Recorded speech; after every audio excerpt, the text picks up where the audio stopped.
extensive policing systems.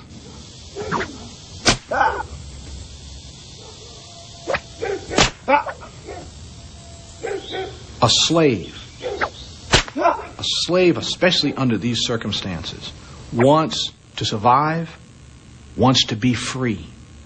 And it also doesn't take much imagination to understand the anger of being enslaved, of being held against your will, seeing your loved one subjected to treatment that no human beings ought to experience. The first time, your punishment was whipping.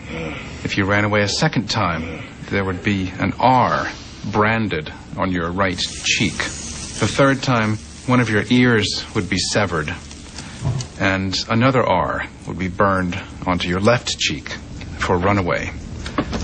And if you ran away a fourth time, if you were a man, the punishment was castration.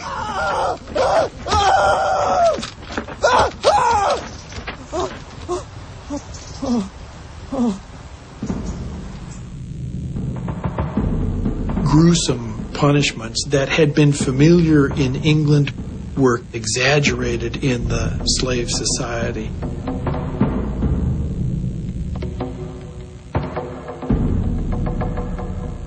The planter had to calculate that I can punish this person even if they die. I can import new people from West Africa, and I'm making so much money in this process that I can afford to do it.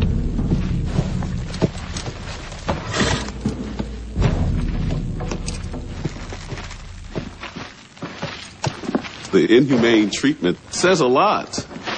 That indeed they're resisting their enslavement, that like any other human being whose rights and opportunities are being taken away, that they're going to resist and fight back. Burning down barns was something that occurred regularly and increased during harvest time when the workload was heaviest. Poisoning could not be caught readily, and it was often something that was feared by whites even when it didn't exist. One symptom of their fear was that there was a law that white men had to carry guns when they went to church. Sunday was the only day off for enslaved people. And so the white folks feared that the uprising, if it ever came, would happen on Sunday when all the whites were gathered in church. Therefore, the white men were required to carry their guns to church. It was on a Saturday night, September 1739. It was a work crew. Many of them are Angolans, including a man named Jemmy, who becomes the leader.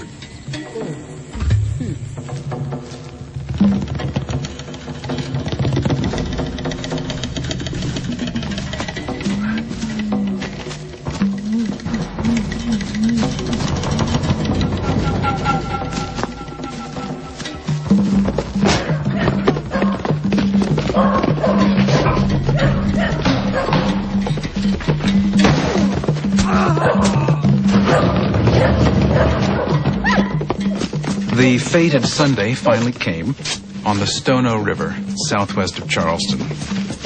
And they got to a store and broke in and they killed a Mr. Hutchinson, decapitated him and put his head on a pole and cleared out his store of guns.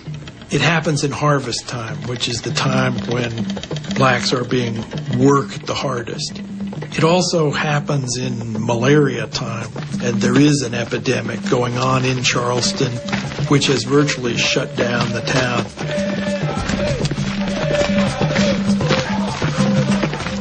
They must have realized that they couldn't possibly take over the area and drive out the Europeans.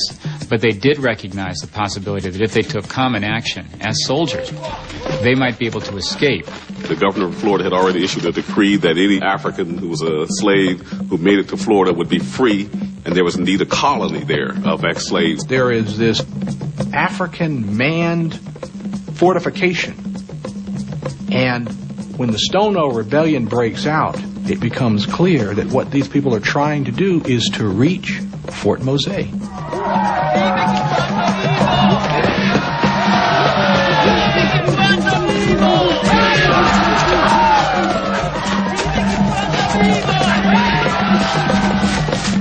people begin to join them. They burn successive plantations, kill some of the white people living there, draw some of the blacks with them. Others are afraid to join in and refuse to go. But unfortunately for them, they meet the lieutenant governor riding north.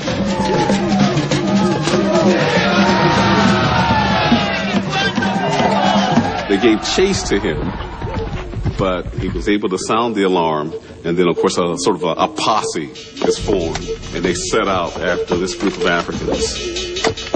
It's an amazing moment. If they had been able to take him hostage, who knows what the dynamics would have been. These people are pursued south for a day or two.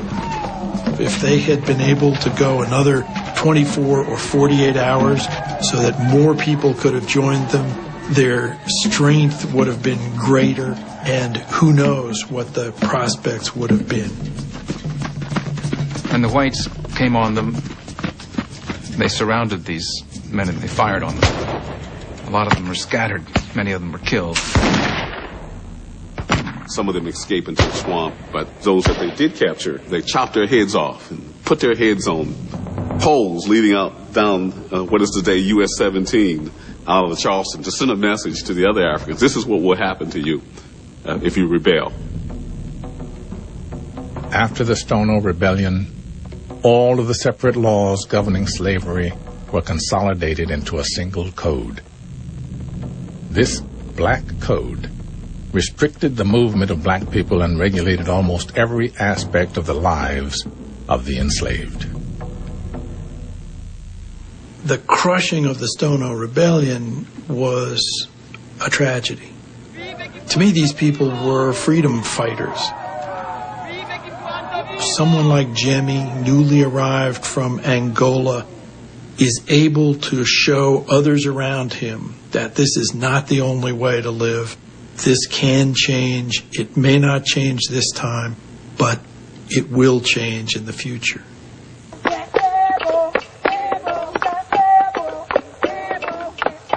Under the most inhumane conditions that you can possibly imagine, people were able to maintain their human dignity.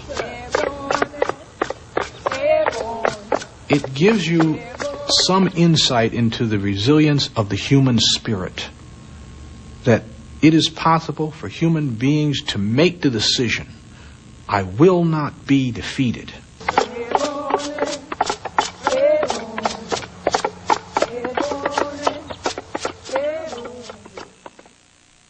When Slavery and the Making of America continues after the